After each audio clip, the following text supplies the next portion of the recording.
Abusi asante for the assembly basa toy gun challenge na abaso no. Hey, no easy o. Mimi mwana na ugwa there. Wa matu mwa down the chopping. Na woni mi ko ba bia wo kiti. Masa me pese me yi so be dia chire. Woman be say within 24 hours or ton bullet no be 60 cedis. Any easy was street in so yesterday they bought bullet in 60 cedis. E dey na to. It on so any abuba. So if I get a pill, I'll blow your fucking head.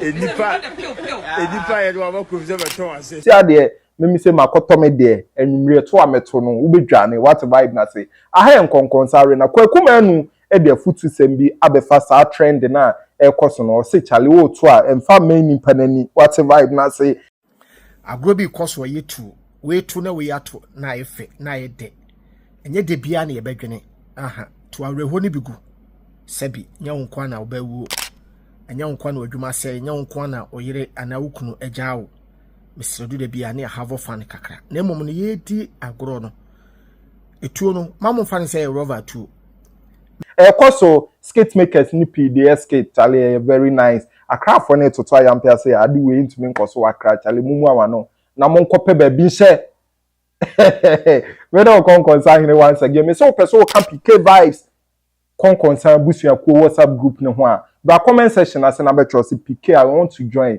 me dem me de obeka wen ubenya opportunity ene makasa one on one no wa kire wa adwen e bia wo ade bia wo pese me ade apa wo kan chale adwen ene ba ku fotim ti me ka se filo no age me so se fila yo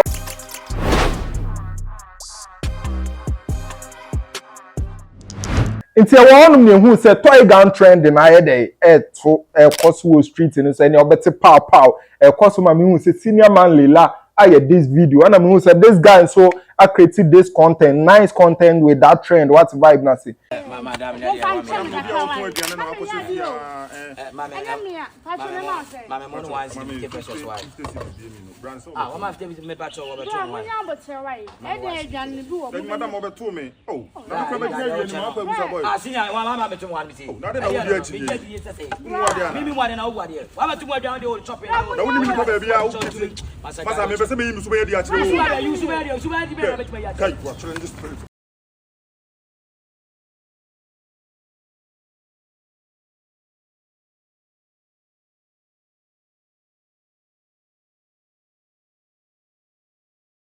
Inti woman we ya oton yema wo kejeti ase trend ne de yema nke beto aso akopem next year cause na say ye ba si de oton bullet ni tuo no boy bia ba me top pow we na be ba me top pow yesterday they bought bullet in 60 cedis. E dey na to. It on so any abuba.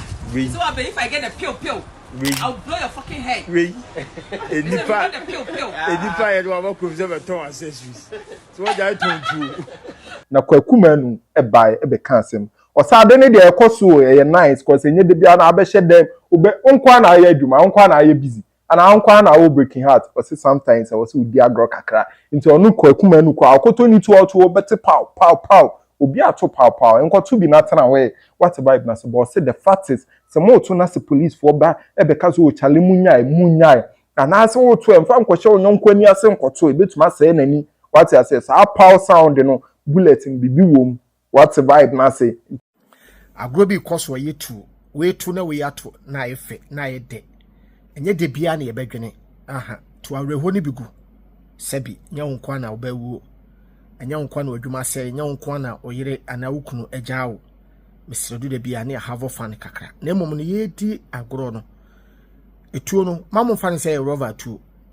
men fan ko ba obi ani udi ko obi ani a oto a bibi fi mu ba wanhwe ya na sabi akose obi ani intimisre moto a monko akire kakra na monto na nyefe Kwaku Manu Kwaku Rasta Kwaku Kela Kwaku the gangster obeke kansem pi men fan ko obi ani face enkoto yesa ba hadwene ebia na police for ba bia modi agoro no na police for aba o se mon stop na mon peye bia tie mla no na a police for na boy ho ban e de ambetima akọ ba bi fofura akọ have fun ebia na monti wo kura wo titru nti na police for ne ba ho se be yo de pabonifo bi mfa ne ho magim e ma hadwene mesere mo ya have fun e ye ni je se wan fa ho anyigi no mabi mo pressure be kun pressure me ye gentle na me bu me ho wan hwe na akun dia edu de bi adi nkura agoro na wanyi na ache me serew FDA agi sa akase bo wo yatum se eye enu tira me dia brew no awurade mboafo na onye mokase adom nanti amen. I may love you, kiss you. We meet. Don't concern him. The bam catch us here. We know the sleep. We know the joke. Inti anadwo wada no. Na me wo street in so me pen concern. E yes saucy, juicy, spicy. Me case feel no agye me so say filler my crowd.